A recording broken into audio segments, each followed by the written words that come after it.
Pablo, I know you tell the guys, control what you can control, but the number of calls and no calls that haven't been breaking your way, it's inevitably got to lead to frustration. How do you deal with that without making it worse? I think it's just focusing on the things that we can control in certain game states to find the percentages. I think all those non-calls and calls, what they do is it kills momentum, and it has you frustrated at something that it's like a ghost. There's nothing you can do about it. So you can fight it, but then your energy is getting misplaced, and it's hard for me too, and it's in front of our faces every game. So it's like, and they came back and they gave their opinions on it, and nothing changes. We don't get the points back, and I think you get 2 points from both of those games at a minimum. I think the vibe, the momentum, everything else is going to be different as well. So you just look at the tape, think about how in that game state, down a goal, we can make percentages. We identified that, talked about it, and now it's about executing during the week to make sure that we're one game better come Minnesota. Has the league told you anything about those calls subsequently? Like, oh, that was a mistake, or no, that was right, or you have those follow-up calls? Yeah. Yeah. They're going to do nothing. They always, what they talk about, not necessarily, they just say, like, they don't think that the VAR ref should have called the ref to the VAR machine. It looked like a handball to me. I don't know why you wouldn't call somebody to the machine to make sure that that's the case. So it's like, it's all just like, it's fairy dust. So, and then the Emeka, when he gets thrown down to the floor, it was, it looked like his arm was kind of around his chest, and it was not his head. Okay, you can look at it however you want. In other words, you're just going to justify the decisions that are being made. They're not going to come up with real solutions or give us points back. So it was another goal you conceded off a set piece. That is something you can control. In that moment, what happened? Again, I think set pieces, they're the most difficult thing to train, only because the mentality in training is you can get it right and you can get it wrong. So structurally, you can work on that. The difference between games is that it can cost you a game. And there's not a feeling that you can mimic in training that gives you that moment, because structurally we were fine.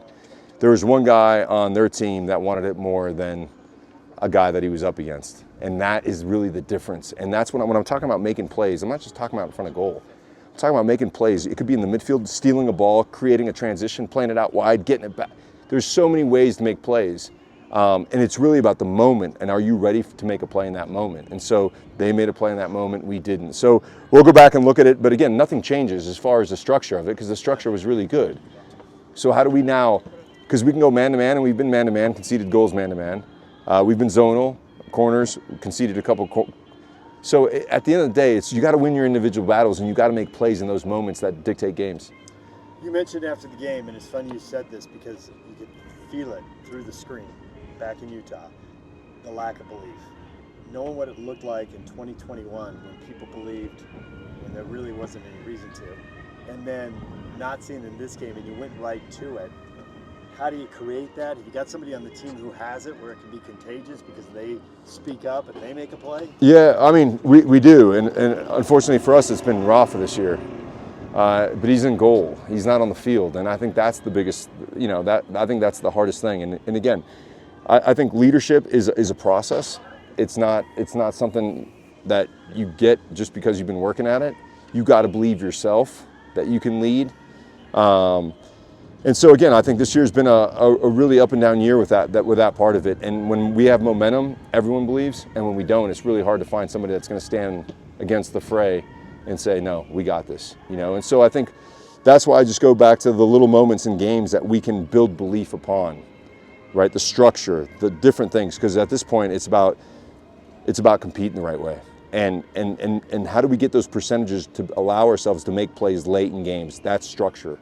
So between those two things, we've got to find the right combination to get back in this playoff race. Doesn't have Andres Gomez numbers, but is Gozo getting to the same place as far as confidence and speed that most people just can't hang with him when he decides to go down the sideline and attack? Yeah, I think Gozo's had a breakout year, and I think there's a lot of things, like Andres Gomez, it took him a whole year to get to the point where he can actually mimic what he's doing in training and games. It's going to be no different from Gozo. And fortunately for Gozo and fortunately for us, he's been available and he's doing this. But the tough things is there's moments where I think we can make plays from those positions. And a little bit more experience and a little bit more quality in that moment would see us through. So this is just a part of the development. He's doing great. He's way ahead of the curve of my expectations. But when you're relying on, an 18-year-old to make or break, then your expectations are on the wrong place. His development's going great. He's doing great. He's helping the team. But in those moments where we're talking about how do we gain momentum, how do we make plays, he's now getting better at that, but still a ways away from being the guy that we can all jump on his back and go, this is the guy that's going to make plays. It does seem like there's stretches in games where his teammates, if they chose, could kind of force feed him. I mean, I've seen guys defending him, and I think they're just in trouble. Yeah. They're in trouble, literally. And so it's just like every time until other people shift over, until the field tips like this and opens up the rest of the game for you. Yeah, we can do that. Again, I think there's quite a few moments. And again, I think this is what happens when you lean on younger players, especially in very pressure-filled moments of the season, is the ball might get there, but it doesn't always get back out in the way that you want it to. And so the more reps you give him, again, he's developing, but the team isn't necessarily gaining from that action, right? So it's like, just play what you see. We're definitely not saying we've got to go to Gozo every single time, right? And that wouldn't be fair to him. But he's doing a great job, and again, this has been a remarkable year for him. Minnesota. I mean, they're flying high in the Western Conference. What do you see from them? Why have they been giving everybody fits? I think they're really clear on what they want to do. They have a huge team. They play for set pieces, and they defend like monsters. I think with the ball, I think they'd prefer for you to have the ball and get you in transition, which has been a kind of a struggle for us because we've controlled the games with the ball. But in a couple flashes, their two front guys are just lethal. I mean, playmakers, guys that just find the back of the net. And I think when you have a stingy defense and guys up front, kind of like last year for us, we had guys up front that can put the ball in the back of the net at any time, and we had a solid defense, and that's a great campaign. So for us, it's really about neutralizing them on set pieces, but more importantly is a little bit of what we saw against Charlotte, which is, okay, they're in a deeper block. How do we, using our system, create more and more dangerous chances on goal? Because at the end of the day, I think playing with the lead is something that we've been talking about and we've got to get better at, but is always more, you're more dialed in because you know that what you have to do to preserve that result. So for us, we're going to have to play a complete game, and then obviously rectifying the issue on set pieces to get a result against these guys. But again, I'm a big believer that it just takes one moment to change the mentality, to change the questions that you're asking me, to change belief in the locker room, and that's really what we're aiming for. Pablo, regarding the calls and the no calls and all of that, a lot of that is mitigated if we're scoring goals, right? And getting balls in the back of the net. How are you going to face that moving forward, and how are the two new signings, Olatunji and Cruz, fitting in? Yeah, I think, again, Olatunji and Cruz, it's going to take time.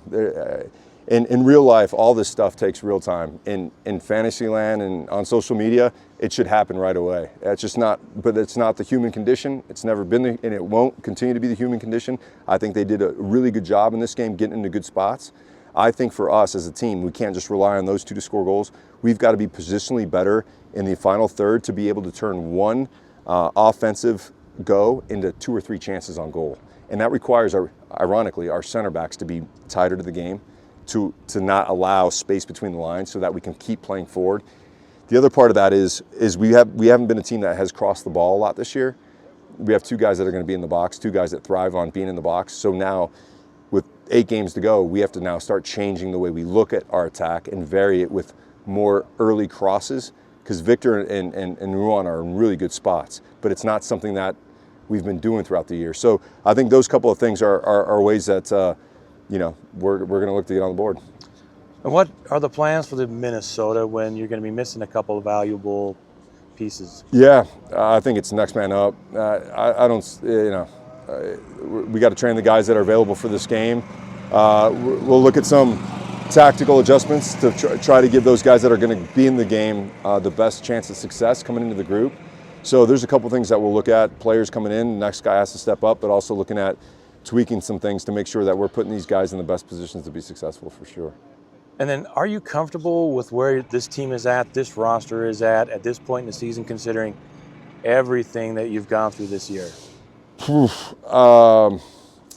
Listen, I think we started behind the 8 ball a little bit at the start of the season. I think, again, I've said this a million times, you get rid of, 68% of your goals and assists, goal contributions from last year.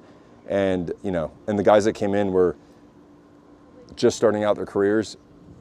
It's not an easy way to start a campaign, right? I think with the addition of Victor and Ruan, I feel like we're definitely a better team, but now we're up against time. How quickly does it take to integrate 2 new players into our group? Then there's been a handful of questionable calls against us this year that has affected our ability to gain momentum over the course of the season. And so I guess the way I'll answer that is, like, from a run of play perspective, the way we want to play, I think it has been solid. What that hasn't led to is the results. And so all those factors, I think, leads us to where we are today. And so is it fair? I mean, life doesn't really care. No one else cares. And so I think the way I look at it is like, listen, your job is to try to get 5% more out of every player. And if that puts the team in a position to get results is what I'm always aiming for. And sometimes it happens, and then you look at these last 2 games that could have been affected by calls that went our way. And so it's never like for like. But I think that this is where we are, regardless of what I feel about where we are. And my job is now forward thinking to get the most out of these guys, to put these guys in a place of belief, to execute at the weekend so that we can get the 3 points and start climbing again. Lastly, a couple days left in the window. Can you expect any more players to come in? There is a possibility. There's a strong possibility, I'll say, but nothing, as I've said in the past, until that person arrives and the papers are signed, there's not. But there's still conversations going on, and possibility of another player coming in. Defensive side? On the defensive side. I wanted to start with kind of what I asked Sam. I was like, how difficult is it for you as a coach to not look at the numbers and look at other teams and to keep the team focused on that? It's not real difficult at all. I'm not a table guy. Again, those things are all out of control. That's fun. That's like scrolling on the internet or whatever. For me, it's a waste of production, a waste of energy. My reality is where we're at. We lost 1-0 against Charlotte, and we have a big game against Minnesota. Western Conference rival that we've struggled with in the last 4 or 5 matchups. We know what they're going to do. We have some players that are not available for our group that have been fundamental to our group, so okay. So I spend my energy on doing those kind of things and focusing on what I can control. All the other stuff, again, if you take care of what you can control, you'll put yourself in a better position to get success, but more importantly, your focus is more on what you have in front of you as opposed to all these different random algorithms that will lead you to certain points. That's not for me. That's for other people. Yeah, for sure. And my second question is, you were talking about Victor and Ron adapting to it, and something that they're still running out of time kind of situation. What makes them, or what can we do to have them adapt more to the team faster? I'll give you an analogy.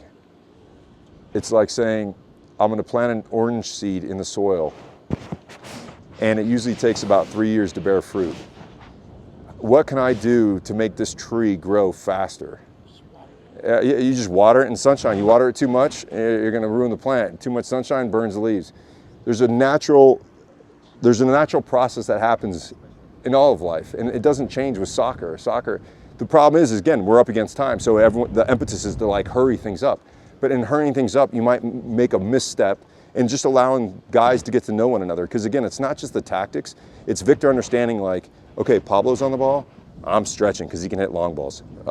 Emeka's on and Ojeda on the ball, I'm looking to come to feet because they're more comfortable playing passes between the lines. So all this stuff takes time, not to mention the big scope of like, this is how we play. This is how we repress. This is how we defend. When you're defending next to this guy, these are his tendencies. When you're defending next to that guy, those are his tendencies. So all of this takes time, and it's like we can magic things up as to how we can expedite it, but the truth is life takes its natural course, and so we've got to find ways, and that's why I'm talking about making plays. And so when I look at our structure for the last game, and I'm saying, how can we be more dangerous in the attack?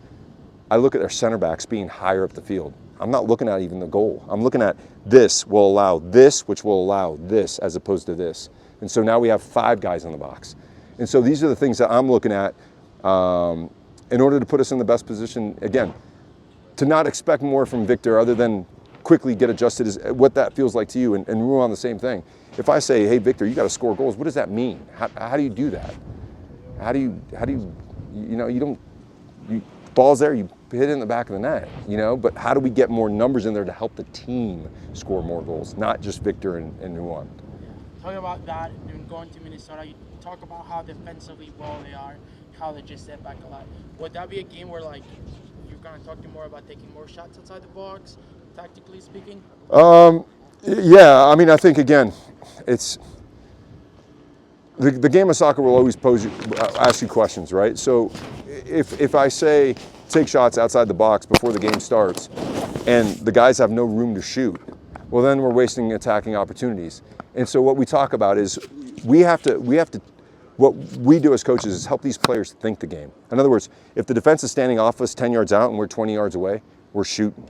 Oh, they're up close, we're looking for combinations.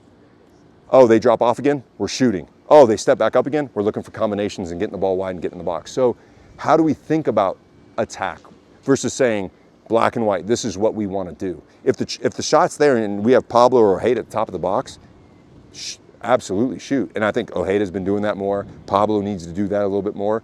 But you got to be really. Sometimes what coaches say is taken as black and white, and it's only information. Everything in football is gray, and you have to make the best decisions that the game presents.